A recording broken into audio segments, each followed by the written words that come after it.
Vamos a hacer un repaso de lo que es preguntas de salud pública y gerencia en salud, ¿no? Vamos a tocar algunas, no está ahí escrito explícitamente, pero algunas preguntas también de lo que es la estadística. Muy bien, vamos a empezar con el repaso, ¿no? La primera pregunta dice, ¿cuál de las siguientes definiciones se corresponde con mayor precisión al concepto de metaanálisis? A es una revisión narrativa en la que la bibliografía se busca de manera no estructurada. Es una revisión narrativa en la bibliografía que busca de manera estructurada. Es una revisión narrativa en la que se presentan tablas estructuradas de resultados de los distintos estudios incluidos. Es una revisión en la que se combinan estadísticamente los resultados de los estudios incluidos, y es una revisión sistemática en las que se presentan tablas estructuradas de los resultados de los distintos estudios incluidos. ¿Qué cosa es un metaanálisis de estas alternativas, ¿no? ¿Cuál es? La D, ¿no es cierto? Es una revisión en la que se combinan estadísticamente los resultados de distintos o de los estudios incluidos. Estos estudios tienen una condición, tienen que ser ensayos clínicos multicéntricos, ¿ok? Solamente digamos, el conglomerado de los resultados de los ensayos clínicos multicéntricos forman los metaanálisis. Y recuerden que un metaanálisis les da la mayor evidencia posible científica, ¿no es cierto? Hay niveles de evidencia, el nivel de evidencia más alto les dan los metaanálisis, ¿no? Los siguientes son los ensayos clínicos, pero los niveles de evidencia más altos son los metaanálisis. Entonces, la respuesta es la D, ¿no es cierto? Muy bien. La siguiente dice, ¿cuál de los siguientes tipos de diseño no necesita un cálculo previo del tamaño de la muestra, sino que se define en función de las diferencias observadas durante el desarrollo del estudio? Ensayo clínico secuencial, ensayo clínico cruzado, ensayo de grupos paralelos, ensayo de diseño factorial o ensayo clínico enmascarado. ¿En cuál de estos ustedes empiezan la investigación, el experimento en seres humanos, sin tener una muestra predefinida, ¿no? Esa es la pregunta. ¿En cuál tipo de ensayos clínicos?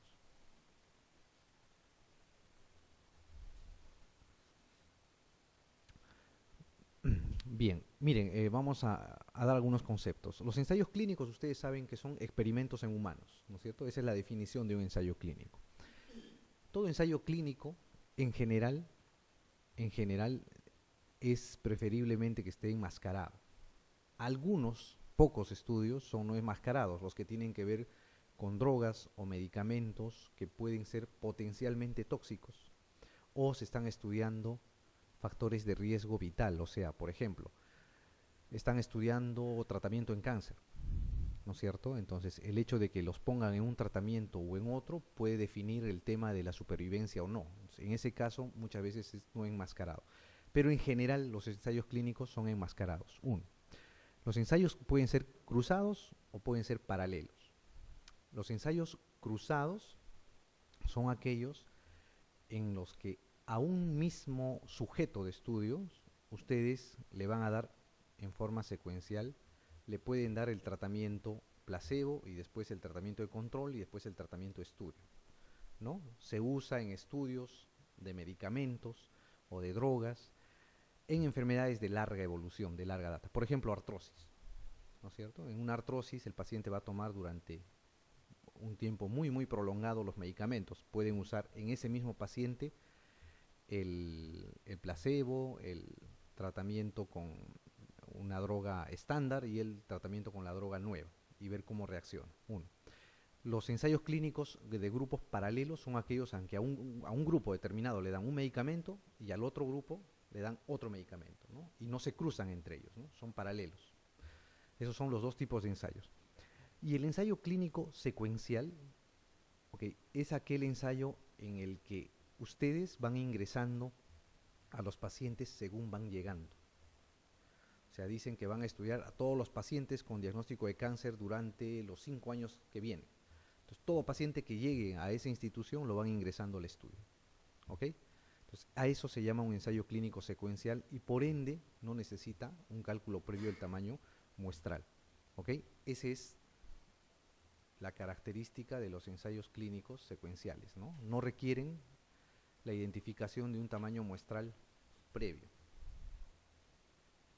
Bien. La siguiente, la 3 dice, le encargan el diseño de un ensayo clínico en el que es muy importante que un factor pronóstico se distribuya por igual en los dos grupos de tratamiento. El método de aleatorización que usted utilizaría es, dice, aleatorización simple, aleatorización por bloques, aleatorización estratificada, aleatorización centralizada, dice el otro, y aleatorización ciega, ¿no? Que es la ocultación de la secuencia de aleatorización. ¿Qué tipo de aleatorización deberían usar? ¿No? Van a hacer una investigación en seres humanos, pero les dicen hay un factor pronóstico que van a estudiar. Ese factor pronóstico tiene que estar distribuido de manera uniforme en ambos grupos de tratamiento, ¿no? ¿Qué usarían? La simple, la por bloques, la estratificada, la centralizada o la aleatorización ciega.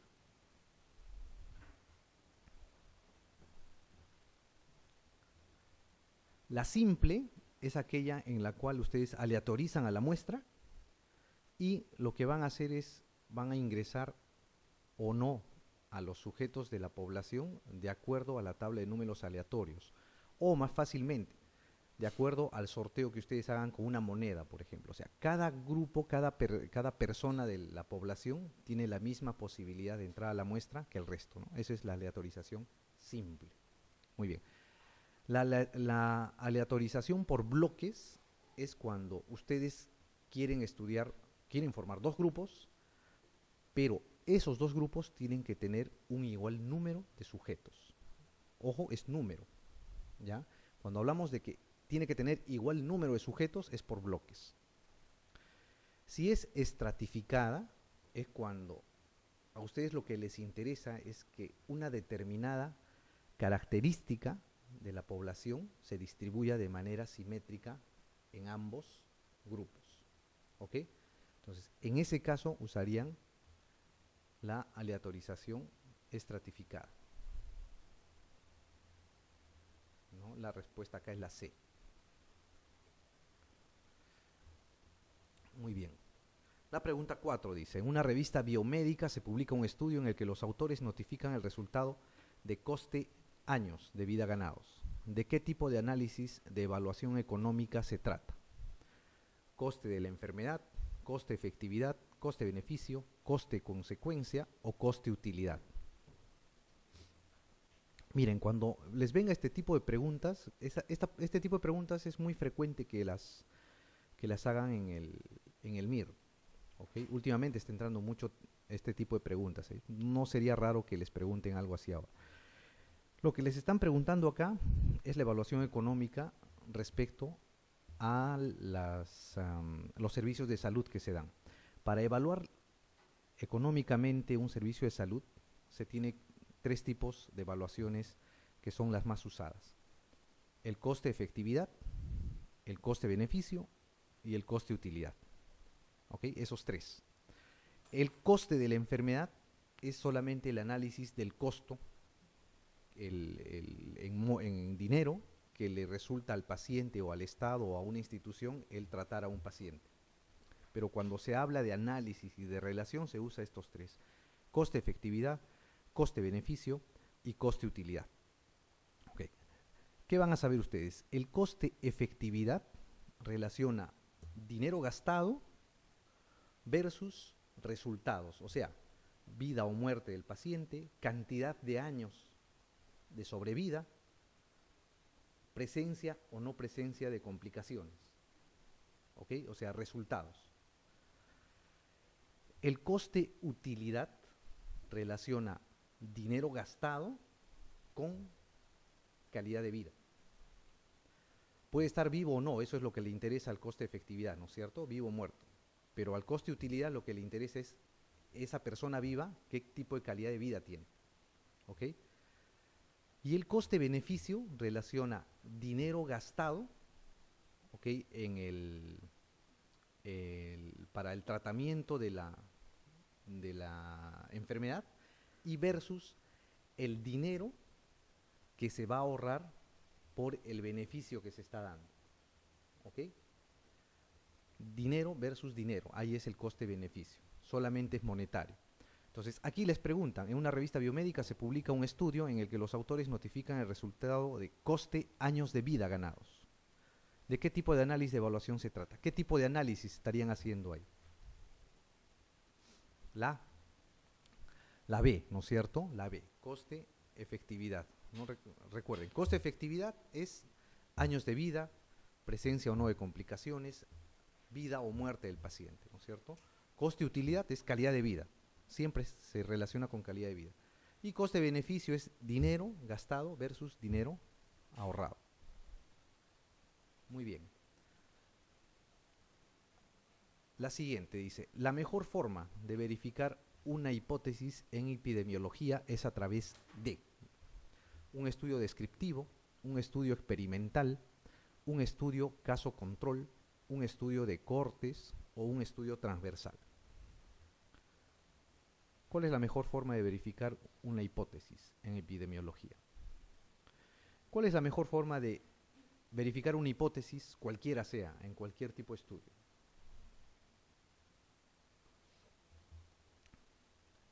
¿Cuál es el nivel más alto, digamos, de complejidad que se puede dar en un estudio o en una investigación?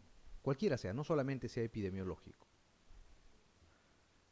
¿no? ¿Cómo demuestran algo? Tienen que hacer un experimento, ¿ok? Entonces, los estudios experimentales son los que tienen o son la mejor forma de verificar una hipótesis o responder a una pregunta determinada, ¿ok? En los estudios descriptivos, los casos controles de cortes o los estudios transversales pueden darles cierta asociación, ¿ok?, entre una causa y un efecto, ¿ok?, a lo más. Pero para verificar una hipótesis, ¿no?, decir causa-efecto o asociación central, eso se tiene que hacer mediante un estudio experimental siempre. Bien, la pregunta 6 dice, ¿cuál es la forma correcta de manejar las pérdidas en pacientes en un ensayo clínico?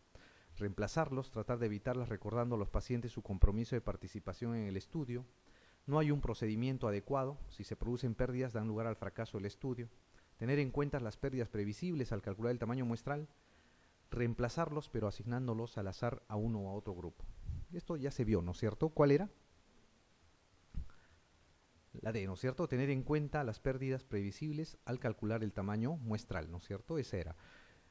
Y tener en cuenta las pérdidas previsibles era sumarle o aumentarle un porcentaje al tamaño muestral calculado, ¿no? ¿Se acuerdan cuál era? 10, ¿no es cierto? El 10%, hay que aumentar el 10%. Muy bien. La siguiente dice, el tipo de análisis de evaluación económica que cuantifica los resultados sanitarios en una medida que aúna cantidad y calidad de vida responde a análisis coste-efectividad, coste-consecuencia, coste-utilidad, coste-beneficio o estudio del coste de la enfermedad. ¿Cuál es? ¿No? Ya hablamos hace un par de minutos. ¿Cuál sería? Coste-utilidad, ¿no es cierto? Acuérdense, calidad de vida es básicamente coste-utilidad. Muy bien.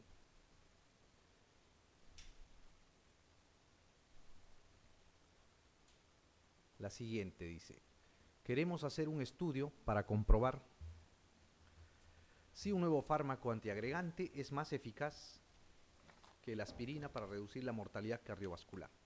Para poder planificar el estudio necesitamos saber cuántos pacientes debemos incluir.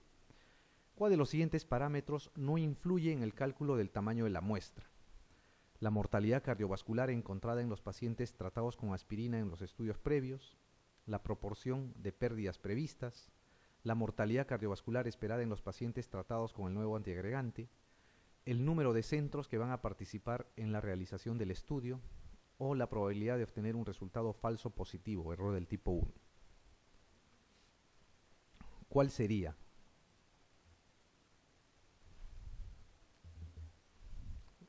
La. Bien, cuando tienen una pregunta sobre tamaño muestral, ¿no? Toda característica que venga de la población o del sujeto potencialmente puede entrar en el cálculo del tamaño muestral. O sea, prevalencias, incidencias, porcentaje de complicaciones, posibilidades de error también entran. Lo que no entra en el tamaño muestral es la planificación secundaria al tamaño de la muestra, o sea, dónde van a realizar el estudio, cómo van a distribuir su población, dónde los van a captar, qué criterios de inclusión van a emplear para hacer ese estudio. ¿Okay? Eso no incluye o no influye en el cálculo del tamaño de la muestra. ¿Okay? Pero sí cualquier característica que tenga relación con el sujeto o con la enfermedad o con el padecimiento que ustedes van a estudiar. De estas, a ver, dice, la mortalidad cardiovascular encontrada en los pacientes tratados con aspirina en los estudios previos. ¿Tendrá que ver o no? No, sí, ¿no es cierto? Les habla, acá van a ver más o menos lo que es la prevalencia. La proporción de pérdidas previstas. ¿Tendrá que ver o no? Sí, ¿no es cierto? Definitivamente. La mortalidad cardiovascular esperada en los pacientes tratados con el nuevo antiagregante. Sí, tendrá que ver, ¿no? Ustedes van a relacionar esta mortalidad, ¿no? La que tienen como estándar versus la probable que ustedes quieren calcular. Muy bien, la probabilidad de obtener un resultado falso positivo, o error tipo 1 o P es esto, ¿no es cierto? La P, ¿tendrá que ver en el tamaño muestral? También, ¿no es cierto? Es un factor muy importante. El número de centros que van a participar en la realización del estudio, ¿no? Ese no tiene que ver con el cálculo del tamaño muestral. ¿Okay? Esa alternativa no interviene para calcular el tamaño muestral, ¿no? Porque no pertenece, no es característica ni del sujeto ni de la propia enfermedad que van a estar estudiando. Muy bien, la siguiente pregunta dice, en un estudio de Cortes, ¿cómo definiría el fenómeno que puede producir el hecho de que las características basales de los distintos grupos sean distintas en cuanto a la distribución de factores de riesgo para la patología cuya aparición se quiere investigar?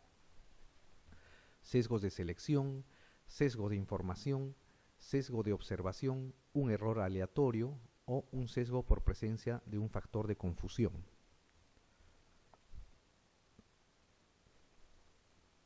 La pregunta es, ¿no? ¿Cómo definiría el fenómeno que puede producir el hecho de que las características basales de los distintos grupos sean distintas en cuanto a la distribución de factores de riesgo para la patología cuya aparición se quiere investigar? Cuando ustedes quieren hacer un estudio de corte, cogen una población que está expuesta a un factor de riesgo y van a hacer el seguimiento a las personas expuestas a ese factor de riesgo para ver quiénes hacen la enfermedad y quiénes no hacen, ¿no es cierto? Eso es un estudio de corte. Lo que les dice es que ustedes hacen el diseño del estudio de corte, pero en vuestros grupos de estudio lo que hay o lo que existe es que las características basales, o sea, la presencia o no del factor de riesgo, la asociación o la exposición al factor de riesgo no es igual en los grupos que ustedes han creado, ¿no? ¿Por qué se produce esto? Porque probablemente ustedes, al hacer la selección de los pacientes y al incluirlos a vuestro estudio, han cometido errores. A eso se llama el sesgo de selección, ¿ok? El sesgo de selección.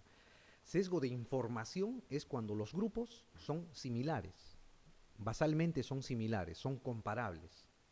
Pero ¿qué pasa? Al recoger la muestra, al recoger, perdón, la información, ¿no? El investigador comete errores y hace que parezcan diferentes, ¿no? Eso es el sesgo de información.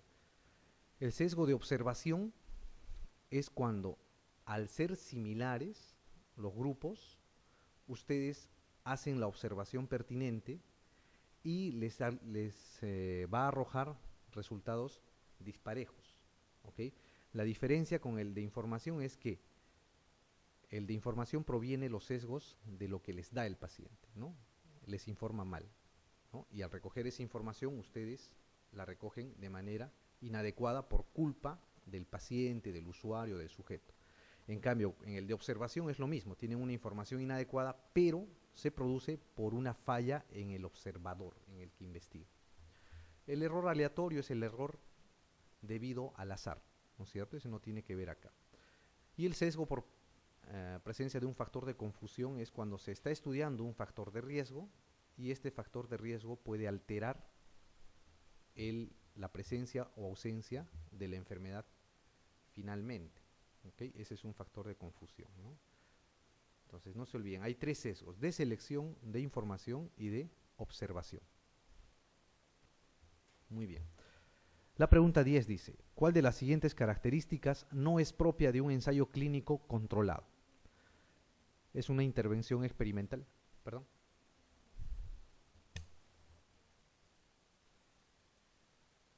Vamos a ver la pregunta 10. Dice: ¿cuál de las siguientes características no es propia de un ensayo clínico controlado? Una intervención experimental, tratamiento asignado según el criterio del investigador, participación voluntaria del sujeto, asignación aleatoria de las distintas posibilidades de tratamiento en estudio o enmascaramiento de la medicación. No. ¿Cuál de las siguientes características, dice, no es propia de un ensayo clínico controlado? A ver, ¿un ensayo clínico es un experimento? Sí, ¿no es cierto? Es una intervención experimental. Bien. En general, los ensayos clínicos, en general, ¿tienen que estar enmascarados o no? Sí deben estar enmascarados, ¿no es cierto? Deben estar enmascarados. Muy bien. ¿Los sujetos participarán voluntariamente o los obligan? En toda investigación en humanos, digamos, la condición ética principal es la participación voluntaria del sujeto. ¿Okay? Siempre, todos los sujetos que intervienen en un experimento tienen que ser en forma voluntaria, ¿no? Si no, se viola un principio básico, fundamental en investigación, que es la autonomía. O sea, el sujeto es autónomo de elegir o no entrar en la investigación. Les queda dos, ¿no es cierto? El tratamiento asignado según el criterio del investigador o la asignación aleatoria de las distintas posibilidades de tratamiento en estudio. ¿Cuál se debe hacer en un ensayo clínico controlado? El investigador asigna el tratamiento de acuerdo a su criterio o lo hace de manera aleatoria para evitar errores. Eso, ¿no es cierto? Asignación aleatoria de las distintas posibilidades de tratamiento en estudio debe ser. Lo que no se debe hacer, no es propio de un ensayo clínico, es a dar el tratamiento asignado según el criterio del investigador, ¿no? Tendría que ser aleatorio, ¿ok? Tendría que ser aleatorio. Muy bien, la 11 dice: si identificamos en la práctica habitual pacientes con bronquitis crónica obstructiva y seguimos la evolución de su función respiratoria a largo plazo, después de asignarlos a recibir o no corticoides por vía inhalatoria, estamos planteando un estudio de corte, un estudio de series temporales, un estudio caso control, un ensayo clínico o un análisis estratificado, ¿no? ¿Qué cosa es eso? Mira, identifican en la práctica habitual pacientes con bronquitis crónica obstructiva, ¿no? Tienen una enfermedad pulmonar obstructiva crónica y ¿qué hacen? Le hacen el seguimiento después de asignarlos a recibir o no corticoides. O sea, dividen a esos pacientes en dos grupos, unos que reciben corticoides y otros que no reciben corticoides. Y les empiezan a dar corticoides en forma inhalatoria. ¿Qué cosa están haciendo ahí? Están manipulando, ¿no es cierto?, las variables, ¿no? Están asignando ustedes el tratamiento de corticoides o respecto a otro tipo de tratamiento. ¿Qué cosa están haciendo ahí? No es un estudio de cortes, no es un estudio de series temporales, no es un estudio caso control tampoco. ¿Por qué? Porque estos son meramente observacionales, ¿ok? Se observan. En estos tres estudios ustedes no manipulan las variables. Cuando empiezan a manipular la variable que ustedes van a estudiar, empiezan a asignar tratamientos a uno, a otro grupo, etc. Ahí están haciendo un ensayo clínico, ¿ok? Entonces, la 11 es un ensayo clínico. Si la pregunta fuera de que encuentran pacientes con enfermedad pulmonar o bronquitis crónica obstructiva y los dividen de acuerdo a si reciben o no corticoides, si están tomando o no corticoides, podría ser un estudio observacional, pero acá ponen ustedes que ustedes están asignando a recibir o no corticoides por vía inhalatoria, ¿no? Cuando el investigador manipula las variables, se habla de un ensayo clínico. Muy bien, la 12 dice, identificamos en la práctica clínica habitual una población definida de pacientes con artritis reumatoide, que no han respondido a un tratamiento con metrotexate y que según criterio clínico reciben tratamiento o bien con etanercept o con infliximab. Seguimos la evolución de la respuesta clínica de la enfermedad a largo plazo con el objetivo de realizar una comparación entre ambos grupos. En este caso estamos planteando un A, estudio de cortes, B, estudio de coste-efectividad, C, estudio caso-control, D, ensayo clínico pragmático o naturalístico, o E, un estudio ecológico.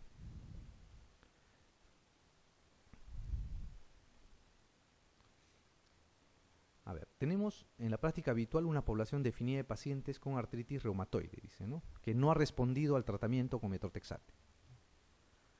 Según criterio clínico, ojo, reciben tratamiento o con una o con otra droga. Siguen la evolución de la respuesta clínica de la enfermedad a largo plazo con el objetivo de realizar una comparación entre ambos grupos. Ok, ¿qué tipo de estudio es este? ¿No? Ustedes han buscado pacientes que no respondían al metrotexate y que esto es importante, acá está la clave de la respuesta, y que según criterio clínico, ¿no? Reciben tratamiento con una u otra droga. Ustedes no están asignando el tratamiento uno u otro a un grupo determinado, ¿no? Han escogido pacientes que no respondieron y que según el criterio clínico de su médico tratante, obviamente, están recibiendo tratamiento con una u otra droga. Y les hacen seguimiento a largo plazo. ¿Qué tipo de estudio están haciendo? A ver, ¿será un ensayo clínico? ¿No? ¿Será un experimento? No, no es cierto. Ustedes no han asignado, el investigador no ha asignado el tratamiento, ¿no? Lo han hecho sus médicos tratantes, según criterio clínico. Okay. No es un estudio ecológico tampoco, porque los estudios ecológicos, lo que las unidades de investigación son poblaciones. ¿Okay? Esa es la diferencia. En el estudio ecológico, las unidades de investigación, los sujetos, digamos, entre comillas, son poblaciones. Muy bien. No es un estudio costo-efectividad porque no están analizando costo de dinero acá. O es un estudio de corte o es un estudio caso-control. ¿Qué será?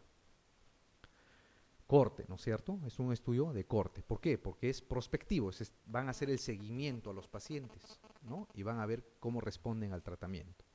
Caso control sería al revés. Si ustedes ven a los pacientes, cómo están, si han mejorado o no de la artritis y se van hacia atrás y ven si han recibido o no cierto medicamento, ¿ok?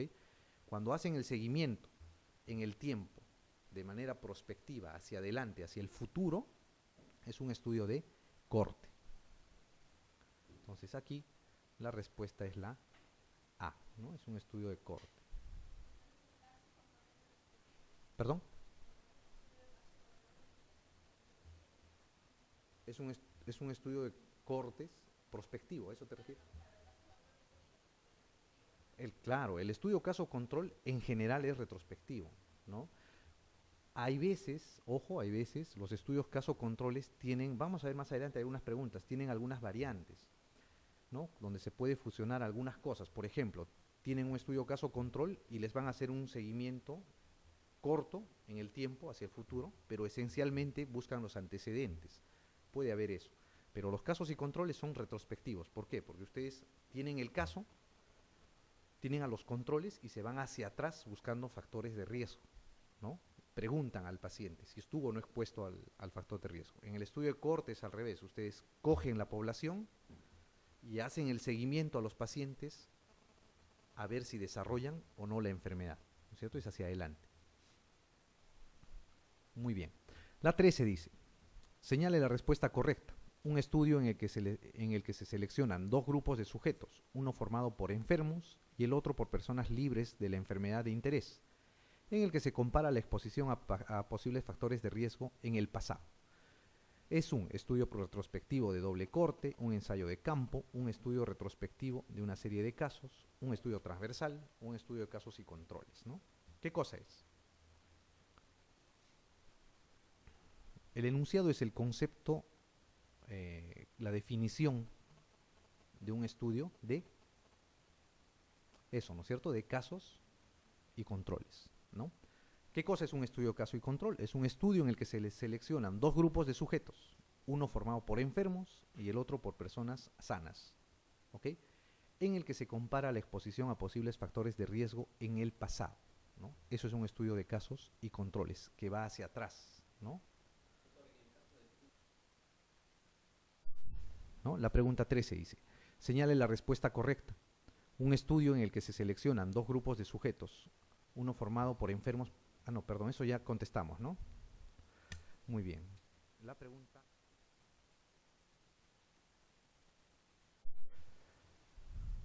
La 14 dice, ¿cuál de los siguientes estudios es aquel en el cual los participantes reciben todas las opciones en estudio en diferentes momentos a lo largo de la experiencia?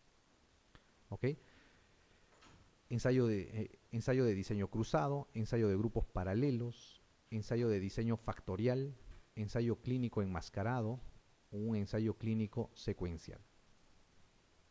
Dice, ¿cuál de los siguientes estudios es aquel en el cual los participantes reciben todas las opciones en estudio en diferentes momentos a lo largo de la experiencia? Ensayo de diseño cruzado, de grupos paralelos, de diseño factorial, clínico enmascarado o clínico secuencial. Había tres que tenían que recordar, ¿no es cierto? Diseño cruzado, diseño de grupos paralelos y ensayo clínico secuencial. El ensayo de grupos paralelos, recuerden, es aquel ensayo clínico en el cual ustedes forman dos grupos y a un grupo le asignan un tratamiento y al otro le asignan otro tratamiento y esos no se cruzan entre sí, ¿no? A lo largo del tiempo reciben el mismo, cada uno el tratamiento respectivo. No es un ensayo de diseño factorial, los ensayos clínicos en general son enmascarados, ¿no? Acá no les mencionan si es que tiene esa característica o no. Les quedaría dos alternativas, el ensayo de diseño cruzado o el ensayo clínico secuencial, ¿no? Podría parecer por la definición, por lo que les dicen, que es un ensayo clínico secuencial, ¿no es cierto? ¿Por qué? Porque van a recibir el mismo tratamiento o todas las opciones de tratamiento a lo largo del estudio.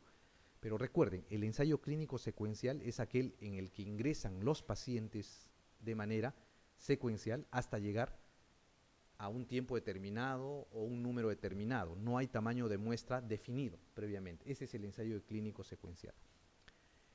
El ensayo de diseño cruzado es aquel en que a un mismo paciente ustedes les dan el placebo, les dan el tratamiento estándar y posteriormente le dan el tratamiento que están estudiando, o al revés, ¿no? Ese tipo de ensayo se llama el ensayo de diseño cruzado. Se usa en enfermedades crónicas, ¿no? El ejemplo más clásico es, por ejemplo, las enfermedades reumatológicas, la artritis, la artrosis. A un mismo paciente, por un tiempo, le dan placebo, ven cómo responde. A ese mismo paciente le dan después el tratamiento estándar, miden la respuesta. Y pasado un tiempo le dan el tratamiento que están ustedes estudiando y miden la respuesta. ¿Okay? A ese tipo de diseño se le llama el ensayo de diseño cruzado. Tres tienen que recordar, no se olviden. El ensayo de diseño cruzado, el ensayo de grupos paralelos y el ensayo clínico secuencial. Esos tres tienen que tener en cuenta. Muy bien. La pregunta 15 dice, si un ensayo clínico se usa, placebo, ¿cuál es el proceder correcto? Por respeto a los principios bioéticos, comunicárselo a los sujetos que vayan a recibirlo. No comunicárselo a los sujetos, ya que en caso contrario se pierde el efecto placebo. Comunicárselo a los sujetos una vez concluido el estudio. Comunicárselo a las autoridades sanitarias y comités éticos y, si estos lo aprueban, los sujetos que participan en el estudio no deben conocer su uso para evitar la pérdida del efecto placebo. Comunicárselo a los sujetos en el momento de solicitar su consentimiento para ser incluidos en el estudio. ¿Cuál es el proceder correcto cuando se va a usar un placebo en un ensayo clínico? ¿Qué deben hacer?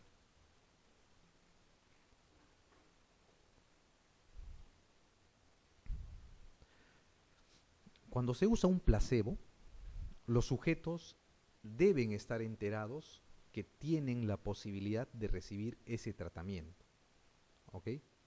Tienen la posibilidad de recibir ese tratamiento. eso es indispensable, ¿ok? Pero en general, para no perder el efecto placebo, los sujetos no deben saber si están o no recibiendo el tratamiento. Solo tienen que saber que es posible, que pueden recibir el tratamiento. Pero ellos no pueden estar enterados de que están recibiendo el placebo, porque obviamente si no se pierde el efecto placebo, ¿no es cierto? Pero sí deben estar enterados. Entonces, con esa premisa, ¿cuál sería la alternativa correcta? La E, ¿no es cierto? Tienen que comunicárselo a los sujetos en el momento de solicitar su consentimiento para ser incluidos en el estudio. ¿Ok? Por respeto a los principios bioéticos, dice, comunicárselo a los sujetos que vayan a recibirlo, no, pues se pierde el efecto placebo ahí. No comunicárselo a los sujetos, tampoco, sí deben estar enterados que puede haber la posibilidad de que reciban el placebo. Comunicárselo a los sujetos una vez concluido el estudio, tampoco, ¿no es cierto? Tiene que ser antes, debe saber eso. Comunicárselo a las autoridades sanitarias, comités éticos, y si estos lo aprueban, los sujetos que participan en el estudio no deben conocer su uso, tampoco, deben estar enterados, ¿no? Aquí la alternativa correcta es la E, ¿no? Tienen que comunicárselo a los sujetos en el momento de solicitar su consentimiento para ser incluidos en el estudio.